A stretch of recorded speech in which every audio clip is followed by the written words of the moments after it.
and I think maybe right next to that is disappointment.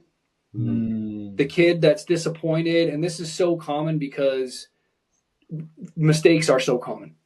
So you're going to get those just frustration, disappointed, like the emotions might turn to anger, maybe even sadness from there. But I think it stems from like they really wanted to make that catch and they didn't.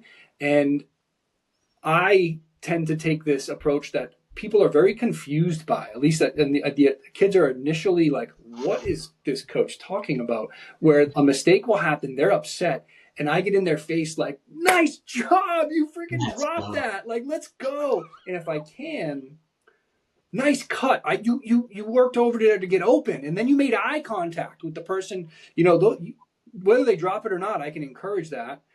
And they're usually confused by why is this coach excited I just made this mistake, and then I can guide them back into either trying to correct the technique or just being like, look, that's going to happen, I want you to keep cutting and let's get right back into the drill and just get movement, getting right back in.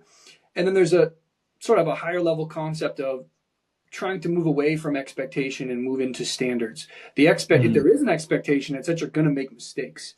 Right. So if I have the ability of like my standard is that I work hard to get open, I make eye contact with the ball carrier, I try to watch the ball into my stick.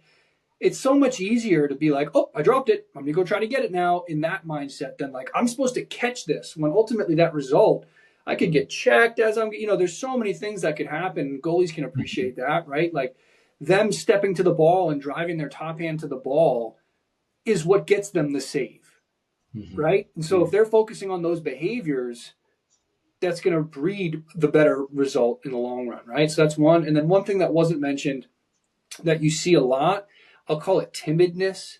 It's a lack of confidence. Maybe it's not the aloof player, maybe it's not the disappointed player, maybe it's someone who's just, they're built into their personality. They're not super assertive at this phase in their life. And so when we see those kids that are always creeping to the back of the line, or like you can just see it in the body language of like, oh, I'm really not sure what I'm supposed to do. Those are typically kids that will not respond well to, hey, Joey, come on, get to the front of the line. Like, what are you doing? Where other kids can see it.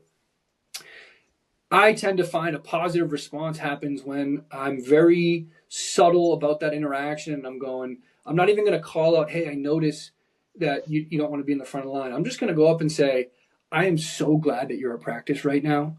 I don't care what happens on this next rep. Let me just see you run hard, and just give them something specific and usually effort oriented to work towards on that next rep.